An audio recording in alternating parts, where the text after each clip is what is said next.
fonga ma le sila mai mo mai si tatu tino mai lava I tupu mtamali se I o atu le whanawiti ia e whapea fo I tapo inga ia a nofo o whawhengainga I kale fia I Samoa ia e whapea fo I whafonga mai mo mai a tupu mai ia o le tunu o lo e papa ao I so se tu o nei kelepe ma tu te whatalo whatu I le nei tae o fo mai le ofisa le nei o le ofisa tu tono o whaawala whaafosei whaawala le tupu matu ia po le National Emergency Operations Center I nei Tuanaimato I le aso mfua le nei le aso sfufitu Januari luafe lua ia ua taitai ma iai soifua ia e maise foi o le langi matafi o siutatu le tunu e ulia mai ia I nei vai aso amata ia o le vai aso tolu le nei talo na mataina ia le tatu sabalina I le luafe lua ia o upu masani ia e moia manu ai sau ia whaingata ia e atia e whapena foi ia le langona o lo ia nei tātou le komiti o whaafosei ia e ui lava I le telepe o tātou totu ngā whaingata o lo tātou whenga I bea I le ngata I whaamai o lo whaamamon mai ia e whapea fo I winga lo wāu tau ia e whapena fo I suinga ia o papa so solo o lo o taoto ai ma iai lunga ia tunu matu motu o Pasifika I peo Samoa ia lea na mafua ai e whaavlewe sa tupu I lea so tonai ia mai o lea nganga le nā ua ma ue fo I nei a vanoa ma le ofisi whaasalalau ia o ila tau o lo whaipea ma so upu I le aso ma le aso e whaapena na o atua I mauta malawa I le whaafonga mai ma le tāpoi I tātou tunu ia whaamtalanga ia mai I le ofisa o whaablan whaafosei I le nei la mai ngole aso I le whaafonga mai I Samoa ma le tāpo inga o leo ua matu whaatasiatu ia ma nisi o whaurulunga o le tātou komiti nei I lo ututa mtau o lo fio atu le fionga ya Tanuvasa suatu Tanuvasa o ia lea o le komisina o le ulenga o tina I mung whaafosei o le Fire Emergency Services I Samoa ia e ia foi le a whaafonga mai le tunu a Samoa e le tūlanga sa whaatino ai ia e limita mai tai o le pulenga o tina I mung I le tali atu ina ua alia I mai ia le tātou Tsunami Advice ma le Tsunami Watch sa whapena tu inatu I le po le Tonai whapena foi le utu ngavale o lo suatu ia Afaese Dr. Luteru ia o lo whaururu ia I le ofisa o le Vaitau the Meteorological Division ia o lo I lalo le tanga luenga o puna o whaanatua ma si umanga ia mau nei ia o le taitai fono o le tātou komiti o whaula whaafosei ia le nei lantai au pe ona whaafonga si tātou tunu I so mātou tau whai atu I le sfultasi le po le sonai I le vaiason te nei whaelo atu I le tunu tūlanga uma o tāpenanga sa iai tātou malo e tau latu I le komiti o whaula whaafosei I le longo puia li ina ma le tuinato whaamtalanga I le tūlanga sa iai ina ua lia e mai le mongamu I le toi kuata I le ono I le afiafi o le Tonai in te nei ia ina ua pā e le mongamu mai le stasi o maenga o Tonga ia ma sa o le ma ua tala sa la mona e nisi I le tala whātai I saute o le tunu ia le leo tele ia o le pā o le mongamu lea ia mwhapenana a fiai I Tonga ia I se tsunami ma le ala fo ilala na sa mwhai ai o na tu inatu la patainga o fautuanga e tsunami advisory sa tu inatu I le fiafi le so tonai mai uai ina si atu le stepu na lua po o whasauni mo tsunami po tsunami no whasauni tsunami watch sa tu inatu le afos fulu ia ma e le neila tae au ia I le whaafonga mai le tunu e leo na se atu e le taitai nei o le Meteorological Division se I sao noa I tūlanga ua iai ia le latou foi vaavaai ma le mataʻituina o le vaega lea ma se saunoa foʻi tulaga uiga loloā o le tau ia ina ia faafofoga mai ma tapena siu tatou tunuu ia saunoa atu foi lea o le likomasina tapenaga uma o tatou komiti taua latu ia i le pulega o tineivu ma faavalava faafosei ia saunoa ia Afaese faafofoga mai siu tatou tunuu ia moli atu le faafetai le fioga le taʻitaʻifono ia faatalo fatu pa i o Samoa loo fita faafofoga mai lenei vaega o le aso so se vaega o le kelopi o le peona saunoa ia le fioga le taʻitaʻifono o le maugamuu lea na tulaʻi mai le afiafi le asitonaʻi i Tonga lea sa mafua ai ona fotuaʻi mai nisi o galu lolo po tsunami lea sa afia ai nisi o atunuu o le pasifika o le afiafi la i le itula e fitu le afiafi o le aso toʻanaʻi lea sa tuuina atu ai le fautuaga po le advice ia ona alu ai lava lea o le afa le sefulu le pō lava le aso toʻanaʻi lea la sa toe siʻisiʻi atu ai i luga ia le faamatalaga ma tuuina atu ai loa ia le tsunami watch po o le nofo sauniuni o le taeao le aso sa i le itula e lima le tae afa le lima le tae o lea sa toe faaleaogāina ai ia le nofo sauniuni mo tsunami ai toe faamalosia ai lava le fautuaga mo tsunami seʻia o mai lava i le taeao nei i le itula le afa le lima le taeao nei lea sa faaleaogāina loa ona ua iai ia le faamaumauga e le o toe iai se isi galu maualuga e ono aliaʻe mai ai se tsunami o le taimi lani nei o lea ua faaleaogāina ia fautuaga mo tsunami a o loo avatu pea le faamatalaga i le mamalu le atunuu o loo iai le avanoa e ono iai pea galu malolosi po o galu i le tatou gataifale ma o gasami ona e leo mai loa le taimi nei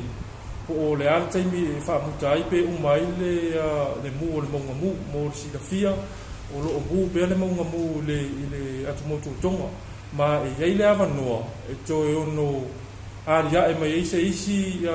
tulaga ogaoga ma ono faatupulaʻi ai nisi galu e ono aafia ai ia sio tatou atunuu o le taimi lane nei e ui ina ua faaleaogāina ia fautuaga mo tsunami a o loo avatu pea le faamatalaga i le mamalu le atunuu ina ia silafia pea o loo iai ia le avanoa e ono iai ia galu i le tatou gataifale po o le sami o le isi tulaga e fia faailoa ona o lea o loo iai pea ia uiga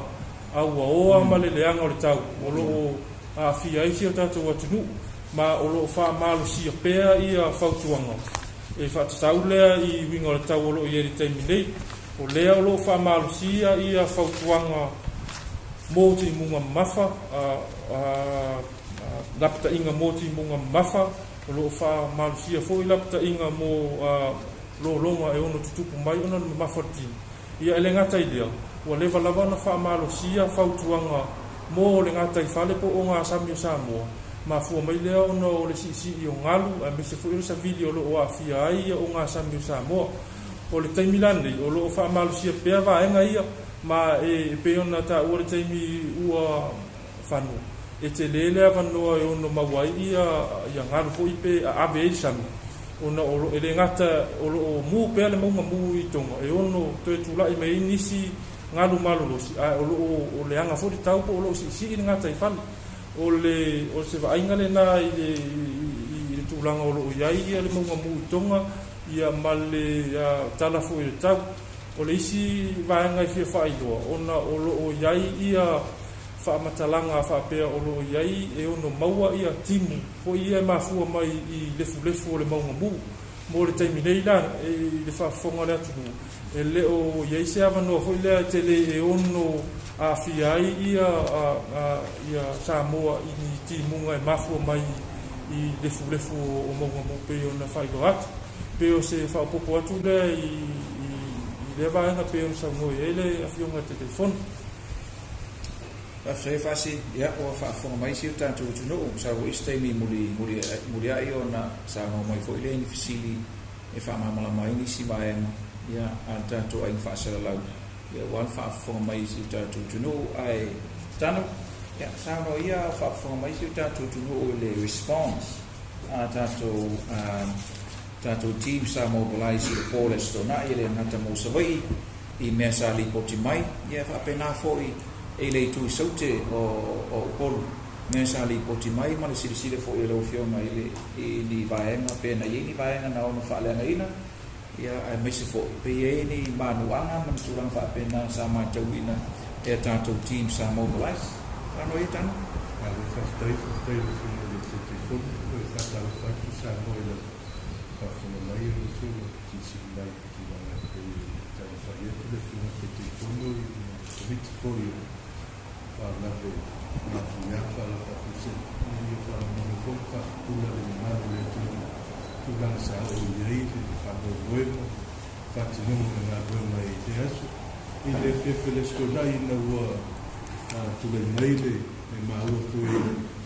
e whai ngā ruenga i e whala au mai na i poti mai le tūlanga na iei le whalo le lave leo o le tsunami i o le sa tali tuai mo lava maua i e le whala au mai le moteri sa la whai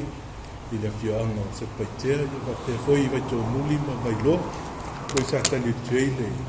au nanga le tūlenga tine i mū whawlawe tupu whawhosei i le ofisa i mota i fa pe foi ma va alua ma le ofisa ma tanga luenga li malu malo vai to muli ia ma mai tawina foi ma faile le assessment ki te foi po atu langa no o iei le suol tai e pei ona li potia mai e niso ma malo le tunu ia le na o tuei ma ia tanu atu le pulenga me se foi li malu malo ia ko tele lava na tua ma malo le tunu ia vaenga tu la lata il talafatai lo lata i no fanga i tu la lata i lunga sami ia nei foi na isi tangata ia ma longo foi na ia tilo il sangale mu ia ma ai wala talfenga i tawon fatino e pe na ia tatu po kalame ia fa solo atu tu e mamalo le tunu i polu ma sava i tape nanga i le tali tu i fa lava fo se ia ma fa lave matu ya e volai fa tai ai le mamalo le ma fai pule o afio anga tai tasi nei i le whataua fo ia male tūlanga na o iei whatinonga i lea whiawhi mai tawina fo i le pulenga ia ua au lava le sami lunga le awala e nisi fo i o whale Samoa ia tūnoa ma nisi mea sa liputia ma ia o lava iei le sua o le tai i le taimi lena taunua tuai ma whaile la tau assessment ia malatu susuenga tūlanga na iei. Ele iei voi ni ripoti o nisi na whamanualia. Iei nisi na iputia mai o whamanualia pe na ave lava whainaisa soifua. Pauna li tele o le tūlanga na whaina i o lungo la wala o iei ia mo tauta malapisi si tulo ia mai le tai. Ia sa tau whale tume foi ia le wala le whemalanga inga mambo le tu ia le sang whai lava o na ngā lua nisi o lau whai ngā lua ngā nao atu ia ma whakidia la le tūlanga e wha pena fo i nei ia whioanga i nei le i polu i le atu sa whata wha pe whale a lili ma le pata wha pe whuise whaenga o mudu whanua mo hoi mi poti mai manono ia sa maita wina i hoi le au i lunga o le swatai i le taimile na o mele poti na o atu ai hoi le au whai ngā luenga le mele tā ua e lava le vave o na longo mai i tatu numera whafose i peo na iai o le iwa testesi ia ma le iwa i fitu ina ia ma whai o na vave na o atu lau whai ngā luenga ia ma watu hoi whautuanga a o lo whai ngā luenga lava lau whai ngā luenga ma tari foi ia taimi wala au mai ei tūlanga o whaalawe lave matu iamwha la whafose pe o na sau noa ia le sunga ia Luteru ia ele o mai loa le taimi nei a o lo talo tu na malu le tunu ia aua le pole ia lava le unsai lava pale mai ma vala au mai pe avaia ia tūlanga va pe nei i le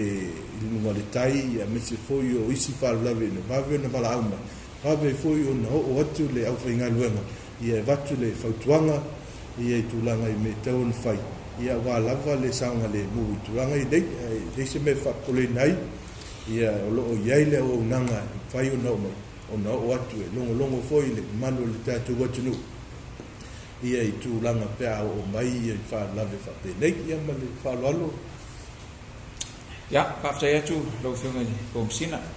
I le whaafonga mai e siu tātou tunu. I eile tāwhinga o le tātou komiti. Eina ia toe whaafonga mai lava. Ia I le whaasolonga o whaataotoai ia le tuinatu o lapata inga I menei o tsunami po o ngalu lolo ia po o ngalu afi fo I whaingo ista ngata ai mana ia le upu le ufa o ngai tātou le tsunami ia e pe usi le fia umai le tunu e tolu la ia levels po o vaenga taitasi e aona si le fia le tunu o lo o whaavae ai le tuinatu o lapata inga nei mai tātou ofisa tutono o le va aitau e whaapena fo I tau alantu I le tātou ofisa nei tutono mo whaapla whaafosei o le level 1 po le whaenga mua e tiro ro le tātou va aitau e se tūlanga ua ono a fia le tunu po ono la matia le tunu o se tūlanga o se ngalu e pu e mai po se tsunami ona issue le la tau petu ina mai ia le vaenga mo le tau o le fautuanga I lona whaperetani tsunami advisory ona vaenga mo le na o le fautuanga la e tu ina mai ina ia tu ina atu mo na o le sila fia only for information of the general public the the tsunami advisory po o le fautuanga mo se tsunami ia al pauanga me e faatino le step mo le sa noa I Dr. Luteru sa tu inatu le fautuanga po le tsunami advisory I le tau le ba I le fiafi na o mai ona titilo fo ilanto o le vaenga na lua po le step na lua o le tsunami watch po o la pata I lo le tunu mo o le fasauni na fasauni le tunu mo se tsunami o vaenga la ia tauna ia I lalo I le vaenga no lua lea ina ia vai lo ila tolo o alala papa au ino fanga tu mtafanga no fanga la talata I meo vaitafe no fanga la talata I meo awala lau papa ia amese fo ila talata disami ina ia fasauni la to longo winga stay alert and be prepared o le vaenga lona lua na skepulonga kolu loa o le tsunami warning la po o le lapata inga o le asau moni le tsunami o le kaimirola nga e kaka I lolongo ia o laika ko whailoilo sailini ia e whaapea hoila o nga o loa ma ngai umale tunu o ilanto o lo o vulnerable areas e a ngai mea tau o no foanga whaapitoa ua saunia mo leo iai po o evacuation sites ia masalo e to mantua le tunu ia tatu whaataita inga le sa fai le just before the tsunami hit in 2009 ia le voila whaatino ai tu ai tantu por kalame ia whaasolo atu inu o ineila le taulanga ia o lunga I vaia whapena fo I lunga I malifa I meolo I whale aonga ia o inae e o iai whale mai ino whanga mapu e puenga o il tal whantai Apia a o tua I tātou inu I tua e trika loa le tsunami warning po lapta inga ia ua kaunga ngai uma I lunga ino whanga maua lunga pe ona e maisa le itu I saute si la fia fo ele tunu ia o le itu I saute a maisa I le vaenga le pito I lalo mantua fo ia whaafwanga mai ona le iei se mapi ia to tele si la fia le tunu o le atu Samoa le tu le tatia I le pito le a o Tonga le lalo I ona winga la a fai e pu e se ngalu tsunami o le pito e mo la veo Samoa o le pito I sauti lea iai I o isawai I whaasolo mai I sala I lua saua I lalo I palauli mangata I vai saua I lalo I whaasolo mai I satpa I tea ma pito na a inei upolu a mata mai I le atu le whanga whaasolo ai I le pito I lalo o manono ma apolima whaasolo mai I sanapu I le atu safata whaasolo mai siumu whaasolo atu I mtamtangi I alipata o area sa napo vaenga na le tunu e hao na mata I tu pe alu atu la pata inga nei o se tsunami mafu mai i se activity po se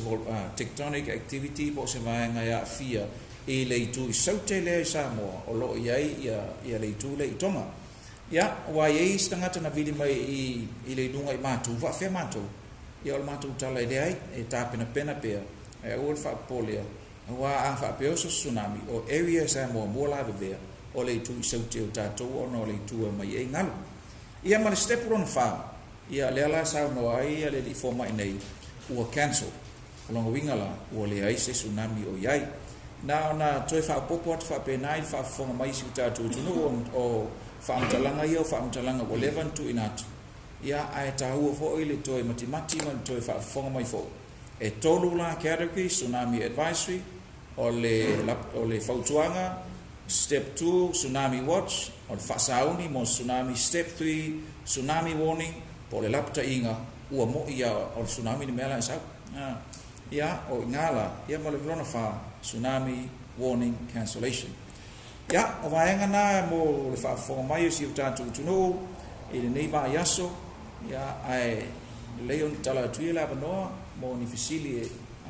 silimia i tatu office fa sala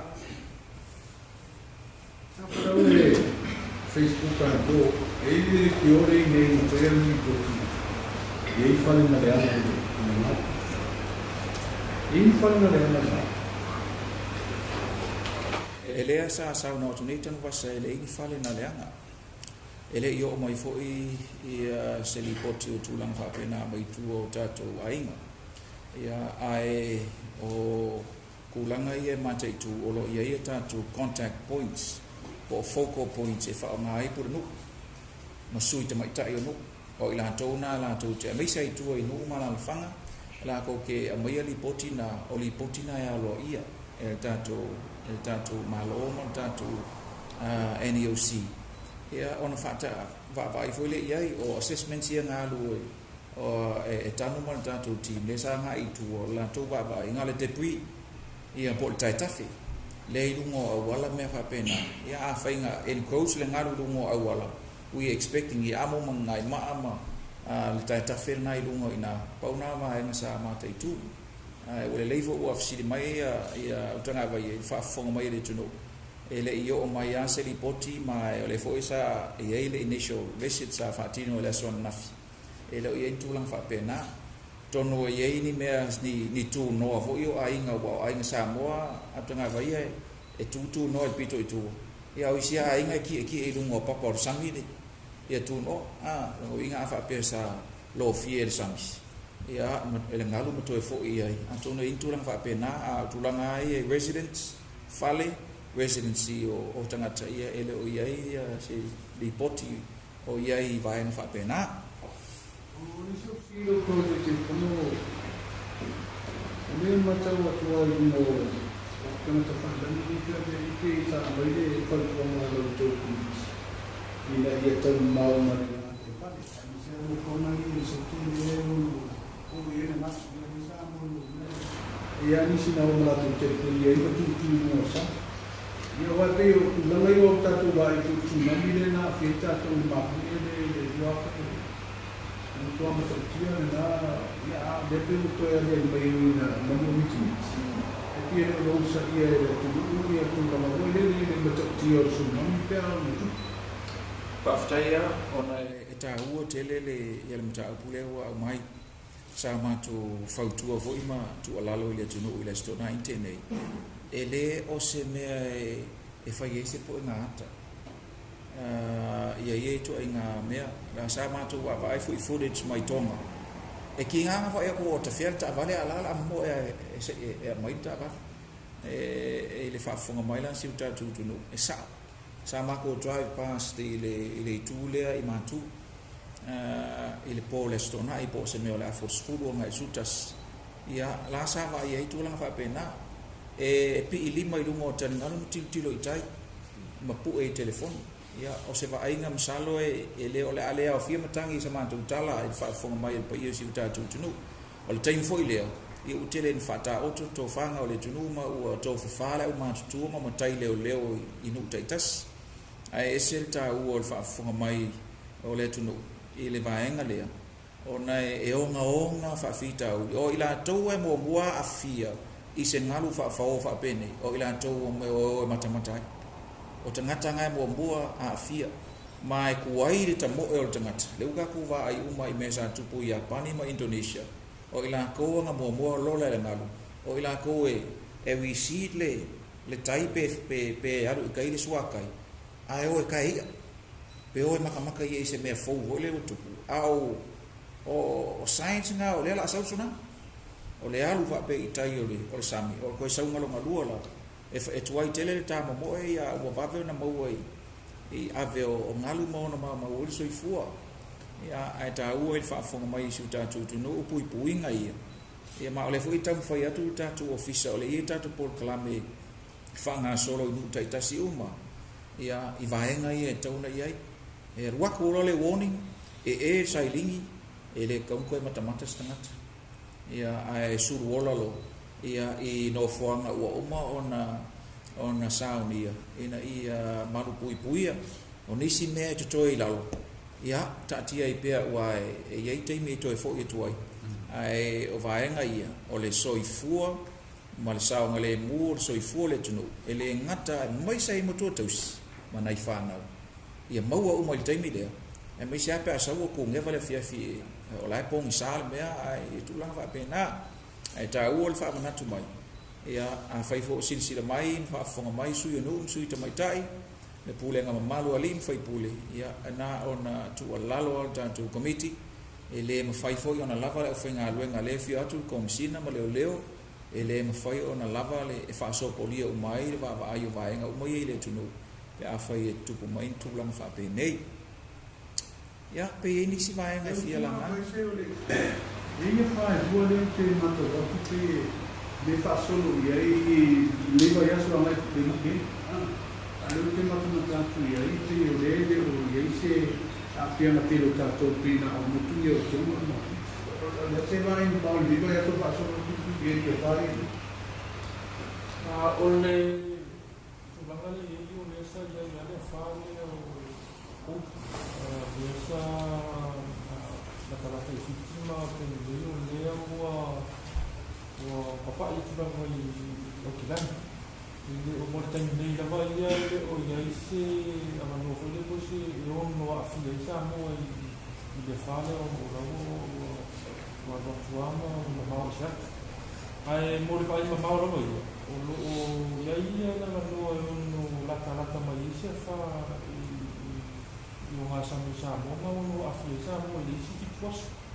o le fale te midei ele i fatukula i au le a mata na fatukula i foi tu na e no fa no mo fa tu mai se fa mo le te nei la o le au lo fa o pe i na ko mata i tu ma tu ni mata i pe ko fe na i va mo le fitu o le si fitu aso o le ia no pasi mai se fa i la karata na somini la via sa ko si dia tua ile sana ile tu lama de ile mama mu to ia mo timu ala na te o le ave ia la putina i te mata la to ia no io so atimu ia mo le asu tu le papa ma ia le volta Ela va sanno le situlanga e Apia i poti mo ta putu o le no le asu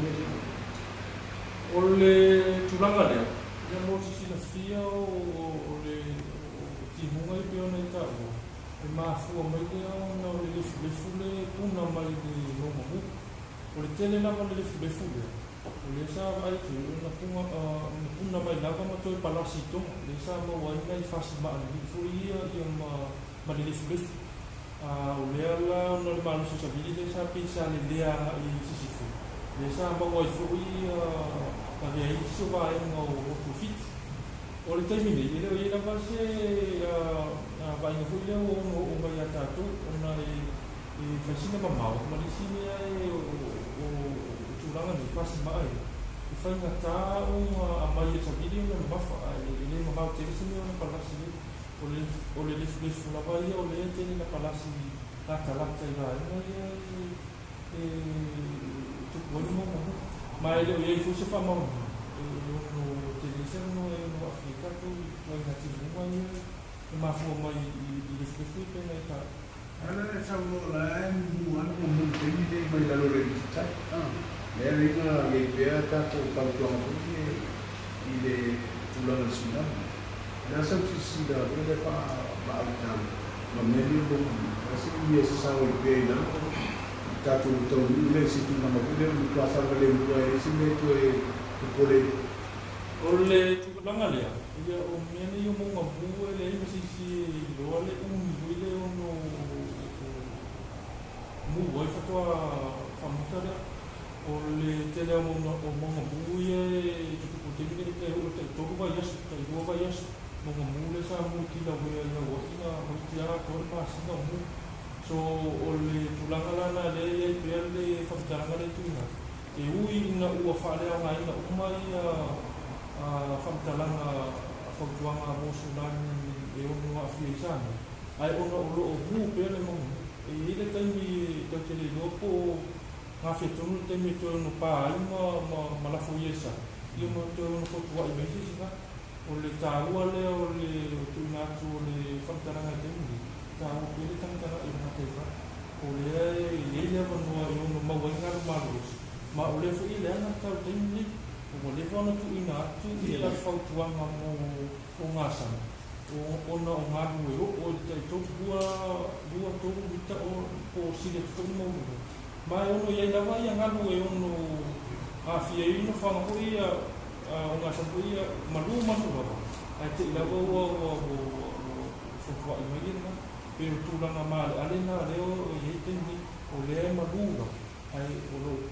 mu pēr mau mamu ma o lea nata Era no final, ida foi o pela to foi ba ai ba ai ama foi me do no no vai ser me na kia pe a lo to fi sin fam o va que ia ia fam tara o le tulanga le e fu la pa to ta o ya to o ya to mai ma o le fu na a fa o tanga mo la si de fia i le ma sa mo le ma sa a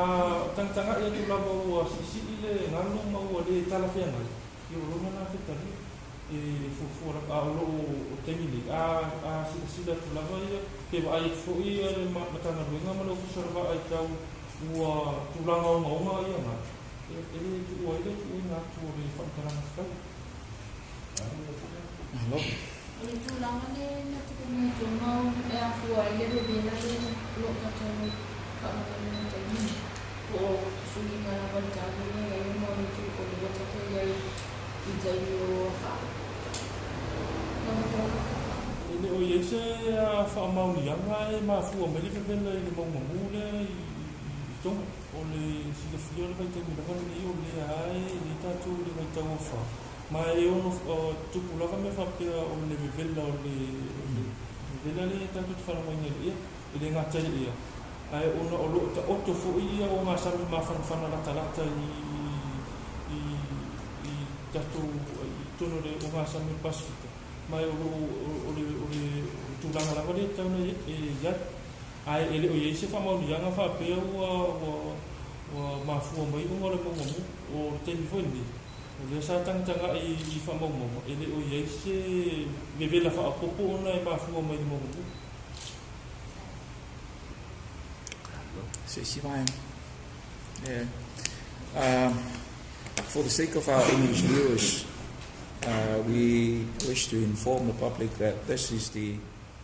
second press conference following the activation of the National Emergency Operation, coordinated by the National Emergency Operations Center in liaison with the Meteorological Division and also the FESA, police and other emergency lead agencies that responded to ensuring that the public was safe on late Saturday night last week, following the tectonic activity which led to the eruption in the Tonga region on Saturday afternoon. I have with me the Commissioner of FESA on my right, Tanuvasa, Petone, who spearheaded and coordinated the deployment of the FESA personnel to the emergency calls that the NEOC received on Saturday night from Samoa areas, Waitomuli and Satwaitea, and also areas at the southern coast of Upolu Island, Falealili, Alipata and Safata. On my left is the ACEO and the head of the Meteorological Division, Afaese Dr. Luteru, who is in charge of our Meteorological Division that is responsible for the monitoring of our satellites, our weather patterns, particularly in this very vulnerable times in the Pacific of the cyclone season, and now coupled with the tectonic activity that we are slowly monitoring in the Tonga region. I think it's important, Dr. Luteru, for the public to know where things are in terms of our tsunami update, and also if you could update the public on the vulnerable situation that we are continually experiencing at this point in time following the changing weather and wind patterns. There was also a flood warning that was issued last night, and then Tanu can also touch base on the progress of the deployment of our emergency response following Saturday last week for the information of our English viewers. The Tonga volcano erupted on Saturday evening, caused the tsunami waves that distributed and affected some Pacific islands. For Samoa, the first tsunami advisory was issued at 7:45 p.m. on Saturday evening. Later on that night, Saturday night, the office upgraded the tsunami advisory into tsunami watch at around 10:30 p.m. It was then downgraded into tsunami advisory in the morning, Sunday morning at 5:30 a.m. And that tsunami advisory was valid until 5:30 this morning. So as of now, there is no tsunami advisory or any tsunami watch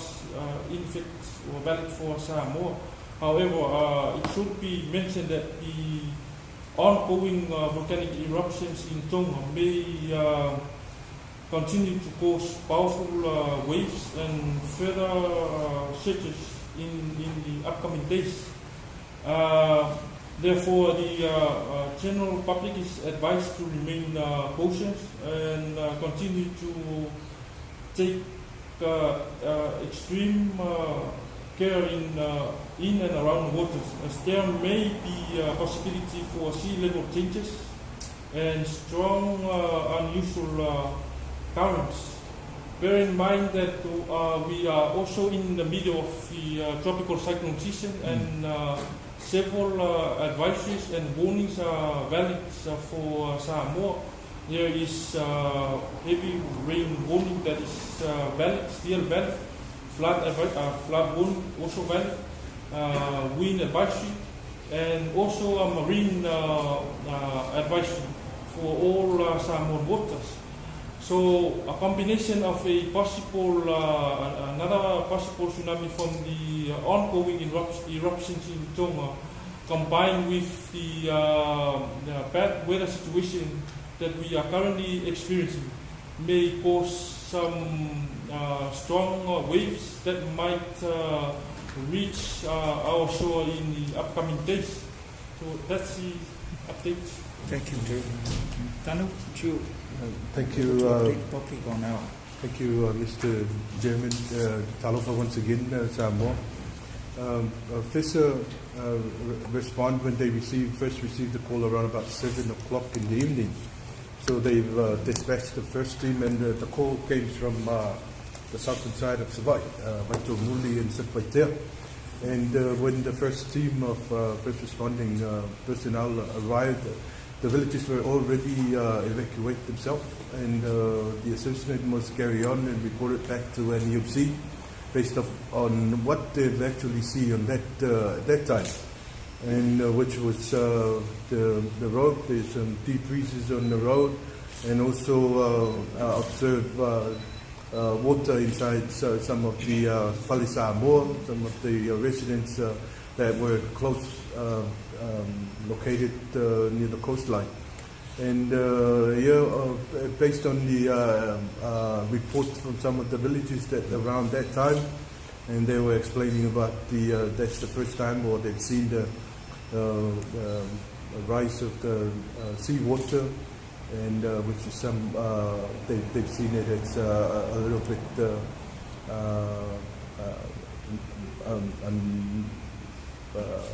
excessive from what is normally be the high tide. So this would be a great opportunity to inform the public as well, to use our emergency number to call us as soon as possible, and to refrain from trying and go live and put videos of what is going on live, instead of letting us know, calling 911, the emergency number, and also the NEOC Operations Center, and explain them. And also we will be, FESA's responding team will be around if they let us know as soon as possible. So we'll also respond to a few calls from Lefanga, Safata and Siumu. Also, Faleata as well. We sent a team of firefighters and emergency officers to assess the situation and also report back. And it's the same message that we've given out every time to please look after yourself and adhere to all the warnings and the advices that they've given out. Also, we've seen that useful of this program, that the CDCRM program that has been going out around the countries, and we've allocated teams from the villages, the Pulenu'u, and also the Suita Maitai. So please, this will be a good opportunity to test those when it happens, and report to us. We also want to hear and want to receive right reports and right information that given to us, so that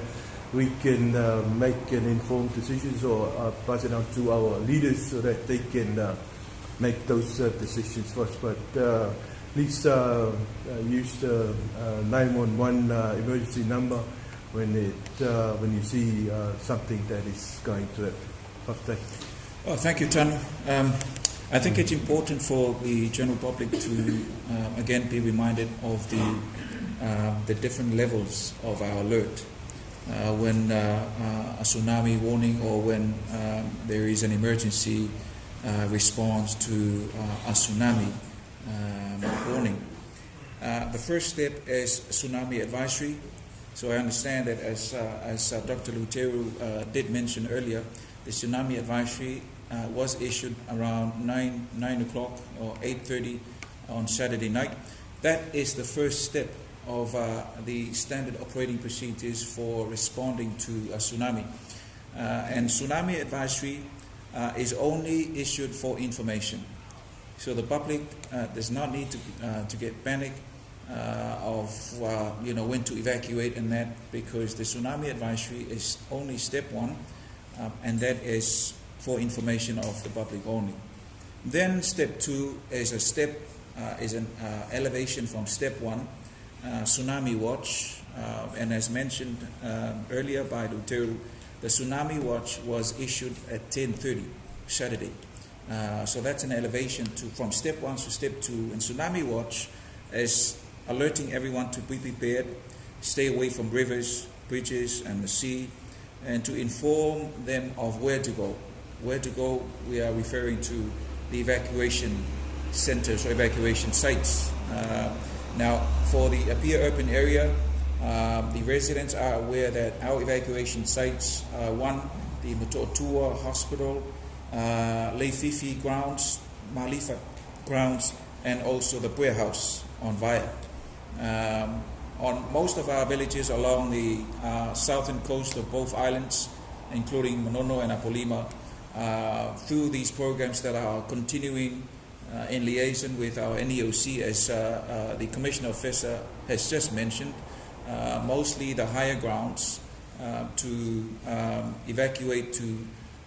when it is time to do so. So that's step 2. And step 3, that is when the real thing happens. So the real deal is tsunami warning. Tsunami warning, that is when the general public will hear about the bells ringing, the sirens triggering, but also evacuate immediately. And then step 4 is tsunami cancellation. So it's crucial for the public to, again, be reminded that there is no need to panic when we issue tsunami advisory. It's only for information. When we issue tsunami watch, people should be alert, gathering their families, knowing where their family members are, ensuring that the children are safe, especially the elderlies and those who have special needs. And when it is tsunami warning, everyone should back and go immediately. We use this opportunity to thank our partners, our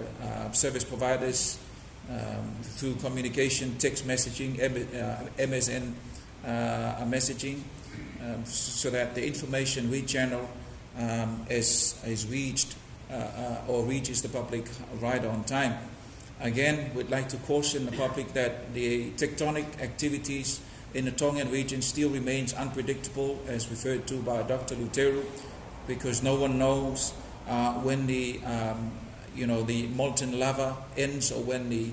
eruption will come to an end. It may take weeks or months, but as long as we stay alert, then we are safe. Please heed the warnings that have been given, the advice that have been issued through the Meteorological Division, and also do not listen to fake news. I think it's important that the public should be reminded that the official channel of information from government comes from a meteorological office when it comes to weather, changing weather patterns, vulnerability, tsunami, and so forth, and also from the National Emergency Center, Operations Center here at Tuanaimato. Ole whaafonga si o tātou tunuru, tam whaiai, tam talatu, leisi fo inga ngana, ia malamalama uma, ia ila tōfo, ia le malamalama le leil tātou ngana, ai le aveai, ia le priority e peun whaafonga mai, ina ia sila fia Samoa atua i tātou lava ngana, ia ngā ruenga o lau whaatino si o tātou malo, moli atu le mātou whaaftei lau tu tāpo inga